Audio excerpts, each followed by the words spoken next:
Las novedades más importantes del deporte llegan a En Perspectiva con el equipo de Por Decir Algo. Presentan RE/MAX Focus, desde hace 9 años la empresa inmobiliaria más importante del país, y Juan construye un lugar para todos tus lugares. Y recibimos a Sebastián Moreira de Por Decir Algo en este mediodía, ya en el viernes palpitando una nueva fecha del uruguayo y hablando de muchos deportes. Bienvenido, Seba. Muy buenos días, Gaby, ¿cómo estás? Muy buenos días para todos por ahí. Bueno, y si arrancamos hablando de fútbol uruguayo, ¿qué nos podés decir del torneo? ¿Qué nos podés decir de mi equipo que se quedó sin entrenador? Parece que el clásico fue la gota que rebasó el vaso.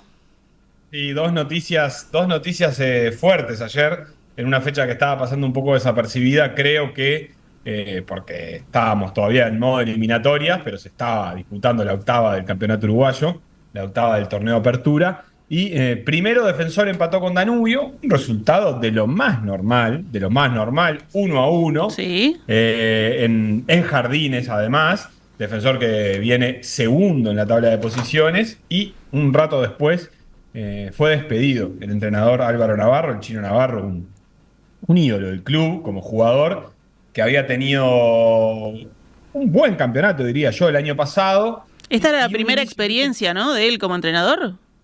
Sí, primera experiencia de él como entrenador. El año pasado se había entendido que con mejores resultados que rendimiento había logrado meter a Defensor cuarto en la tabla anual, es decir, lo había metido en la Copa Libertadores. Y después, este año empezó muy mal, porque perdió con el Monagas de Venezuela los 2 partidos de la primera parte de la primera fase de la Copa Libertadores. Sí. Pero además después hizo un buen torneo Apertura, es decir, está segundo, tiene 14 puntos, a 4 de Liverpool. Está empatado con Plaza y Juventud en ese puesto, pero el rendimiento no venía convenciendo y finalmente Defensor tomó la decisión de rescindir su contrato. Todavía no hay nuevo entrenador, pero no deja de ser una nota un poco extraña que un equipo que viene segundo se canse de su entrenador, pero lo cierto es que hacía bastante tiempo que venía sonando la idea de que Defensor no jugaba tan bien como debía jugar, que era más de resultados que de rendimiento. El éxito de Álvaro Navarro, así que se quedó sin entrenador. Pero y eso, mirando así como el torneo, si va bien, ¿no da para esperar que termine el torneo con los resultados, aunque no juegue lindo, y después decir, bueno, ¿nos vemos?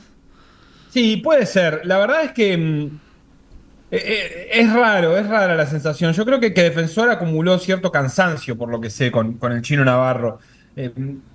Lo que sí podrían...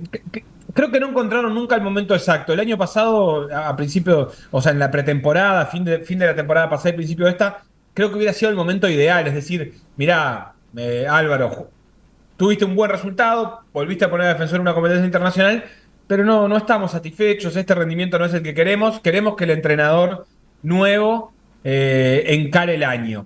Como no hicieron eso, empezaron con el Chino Navarro, y claro, el Chino Navarro empezó con un resultado terrible, que fue esa derrota 2-0 y 2-0 con el Monagas, los 2 partidos con derrota. Y ahí me parece que lo que pesa es, bueno, acaba de empezar el campeonato, si yo le ratifiqué la confianza, al primer resultado adverso no le puedo rescindir. Pero claro, inmediatamente de eso, Defensor empieza a tener buenos resultados, y ahí creo que Defensor se dio cuenta que el problema no eran los resultados, sino que no le gustaba cómo jugaba, y llegó ahora a esta decisión. Yo entiendo que si no estás convencido que el entrenador es el que le puede sacar el mejor juego a tus jugadores, bueno, es el momento siempre puede ser el momento de rescindir. No me parece una locura, queda un montón de campeonato por delante. Pero es cierto que parecen haber tenido mejores oportunidades para él. Bueno, hay una buena para Peñarol, ¿no? Y una buena para Peñarol, que fue... La alegría va por Barrios.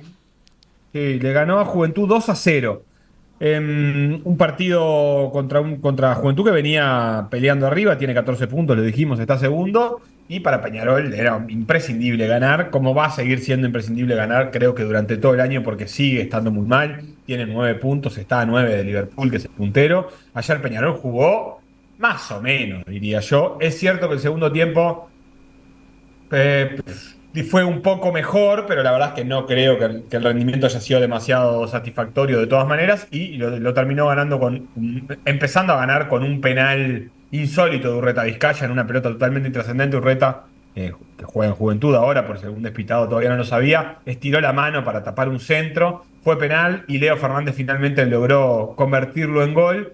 Y con eso Peñarol encarriló el partido. Un ratito antes, Juventud había tenido el 1-0 de una manera muy clara, errando un gol abajo del arco. Ahora no recuerdo quién fue el jugador de Juventud que lo erró, pero había tenido en un partido parejo, Juventud había tenido la chance más clara. Peñarol fue de vuelta impreciso. Terán está en un momento bastante bajo, no solo por el juego, sino porque hay algunas decisiones que empieza a tomar o que no terminan de ser las mejores. Erró un mano a mano. Entonces Peñarol la verdad es que si bien obtiene una victoria, no creo que se lleve mucho más que eso del partido este con Juventud. Y ahora, bueno, tiene la obligación de seguir ganando. Este domingo habrá fecha, se juega la novena. Peñarol juega contra Cerro Largo, otro equipo de la mitad de arriba de la tabla, y va a estar obligado Peñarol siempre a ganar. No solo Peñarol, Nacional también está obligado a ganar. Nacional juega también el domingo y contra Juventud en el Parque Central. Juventud está un punto arriba de Nacional y Nacional está obligado a ganar. Perkman ya dio a entender que si no gana se terminará el ciclo de Lasarte. Un ciclo que ha tenido de todo, que empezó bien porque le ganó 2 clásicos a Peñarol, pero que ya rápidamente, al estar a 5 puntos de Liverpool, no termina de convencer. Así que Nacional y Peñarol el domingo obligadísimos a ganar. Ahí está. Yo te iba a preguntar cómo sigue esta fecha. Bueno, con los grandes obligados a ganar. Esa podría ser el resumen. Sí, y Liverpool arriba, con 4 claro, puntos de ventaja sobre el segundo. Juega mañana 7:15 en Florida contra Boston River. Liverpool la verdad es que está haciendo un campeonato bastante mejor del que se esperaba. Así que lo mira con tranquilidad. Imagínate que abajo viene Defensor, que se quedó sin entrenador, Juventud, que viene de perder y juega con Nacional, Nacional, que se está por quedar sin entrenador, y Peñarol, que es otro de los aspirantes, en un momento que solo puede mirar partido a partido. Es decir, todavía no está claro quién puede ser el retador de Liverpool. Habrá que ver si Plaza, que es el otro que viene segundo y que juega mañana a las 5 de la tarde contra River, puede aspirar a pelearle, pero por ahora no está muy claro quién va a ser el retador. ¿Cambiamos de deporte, Seba? Sí, rápidamente nos vamos al rugby porque es la actividad internacional más importante para Uruguay en este momento. Se está jugando el circuito de Seven en Hong Kong. Recordemos, esta es una de las etapas. Cada etapa tiene su propio premio que acumula para la tabla anual en términos de puntos y de medallero, digamos. Uruguay le tocó el peor grupo posible prácticamente, grupo de la recontra muerte, contra Sudáfrica, Nueva Zelanda y Australia. Todas potencias, todos aspirantes al título. Ya perdió sus primeros 2 partidos, hace un ratito perdió con Nueva Zelanda 29-0 y había perdido en la madrugada 40-7 contra Sudáfrica. Le quedará a las 2 de la mañana del día de hoy, 2:20 en realidad, el partido contra Australia, y ahí Uruguay terminará su participación en fase de grupos, pero va a tener finales después. Ahí están los partidos que le importan a Uruguay. Habrá que ver cómo se ubican, pero hay que verlo porque en la mañanita, seguramente de mañana, Uruguay termine jugando 2 partidos para ubicarse entre el octavo y el noveno y el 12º puesto. Va a jugar probablemente contra Estados Unidos, contra Kenia, quizás contra Irlanda o Gran Bretaña. Habrá que ver quién más queda abajo en cada grupo. Y ahí Uruguay sí se juega puntos importantes, así que invitados a la mañana a ver esos partidos. Bueno, acá unos grandes jugadores de Dígalo con Mímica me piden básquetbol, me piden Fórmula 1, pero a mí no me importa nada y te voy a pedir que me hables del Sudamericano Sub-17, que empieza con un partido importante, Uruguay-Brasil, allá en Colombia. Sí, porque además no hay Fórmula 1 este fin de semana. No podemos hablar de Fórmula 1 cuando no hay Fórmula 1 para hablar del mercado de pases de la Fórmula 1. Imagínate, Claro. Gaby. No, Un poco de respeto. un poco de respeto. Sudamericano Sub-17 masculino que clasifica al Mundial de Qatar, que será en noviembre, y en el que Uruguay empieza participación en el día de hoy. Va a jugar contra Brasil a las 9 de la noche, así que plan para todos si quieren sumarse a un partidito de Uruguay, aunque sea en su categoría más chica. Hay Sub-15 en realidad, pero Sub-17 es históricamente de las que se consideran como más en términos profesionales o de jugadores que ya están empezando su carrera profesional. Uruguay jugará entonces este viernes contra Brasil y el domingo contra Ecuador. Esto va rapidito. Tiene que quedar entre los 2 primeros de su grupo para clasificar a las semifinales. En el grupo están Bolivia, Brasil, Ecuador y Venezuela. Así que Uruguay es candidato, obviamente, a quedar entre los 2 primeros. Si queda entre los 2 primeros, jugará semifinales y el que gana las semifinales cada una de las semifinales, se clasifica al Mundial de Qatar. Bueno, y si hablamos de ciclismo, hay un uruguayo que anda muy bien en la Vuelta a Cataluña, ¿no?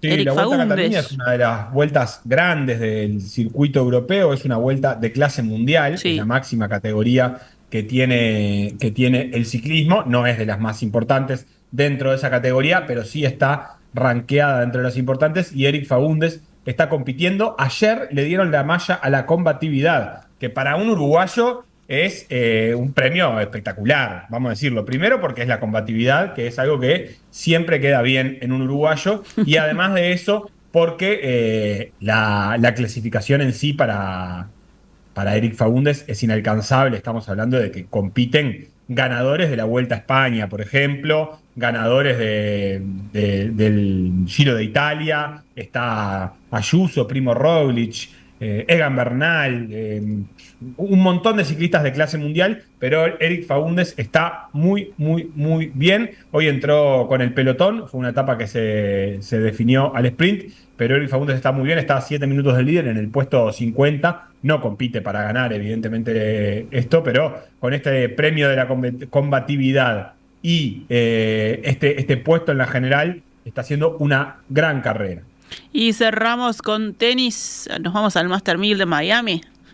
Sí, los quiero invitar a ver Master 1000 porque Djokovic está en un gran momento de vuelta, cuando no está en un gran momento, pero en un Claro. torneo que le había sido esquivo, no ganaba hace bastante tiempo, no gana, porque todavía no lo ganó el Master 1000 de Miami, en un momento era su torneo casi fetiche, había ganado 2014, 2015, 2016 y además 2011 y 2012, y después de eso no lo ganó nunca más, le costó siempre muchísimo el número 1 del mundo, al más ganador de la historia, y ahora está de vuelta en semifinales, tiene partido hoy a las 4 de la tarde contra Dimitrov. La otra semifinal es Mensik contra Fritz. Fritz es otro de los grandes candidatos a ganar. Habrá que ver entre ellos dos ahí cómo se reparte esa final, que es la que todos estamos esperando, por lo menos que sería el domingo. Pero Djokovic está de vuelta empezando a obtener triunfos, así que es una linda noticia para de los tres más grandes, digamos, que son Federer, Nadal y Djokovic, creo que es el que tiene menos hinchas. No sé, Mirá. la audiencia. A ver cuántos hinchas de Djokovic hay acá en perspectiva. Tiene que haber. Siempre fue un poco el mirado de reojo, me parece. Como que a Nadal lo admiraba mucha gente por su talento ni que hablar, pero por su pasión, por su entereza física, por nunca dar ninguna por perdida. Estaban los de Federer, que eran los que admiraban su talento, su clase, su elegancia, y Djokovic no tenía la gracia, creo que de casi nadie. Sin embargo, terminó convirtiéndose en el más ganador de la historia. Ahora está número 5 del mundo, pero en sí es el tenista más importante de la actualidad. Ha tenido lesiones, ha tenido que dejar de competir, y por eso está muy lejos de Sinner, que es el número 1 del mundo, pero sobre todo está por primera vez tratando de ganarse un cariño masivo, digamos. El amor realmente, de la gente, ahí está. ¿Por qué es más importante un montón de millones de dólares, el número 1 del mundo, trofeos o el cariño de la gente? Para mí, mi teoría es que es el más difícil de alentar por el apellido. No, como que no te sale gritar por Djokovic, no sabes cómo decirle, y no, mejor Nadal o Federer es mucho más fácil para mí. Sí, ahora aprendimos, y ya queda para todos, que este tipo de apellidos, la J es la I. se pronuncia como una I. Ahí está. Perfecto. Y ahí solucionamos muchas cosas. Yo antes le decía Djokovic, y ahora le digo Djokovic. Djokovic. Está todo resuelto. Aguante Djokovic. Ahí está. Aguante Djokovic. Sí. Bueno, Seba, tremendo abanico deportivo, hemos pasado por todos lados. Te agradezco y te invito a que te sumes el lunes nuevamente. Y ahí ya con programa de PDA después de tarde. Va a ser un programón, no tengo ninguna duda. Abrazos, buen fin de. Abrazo.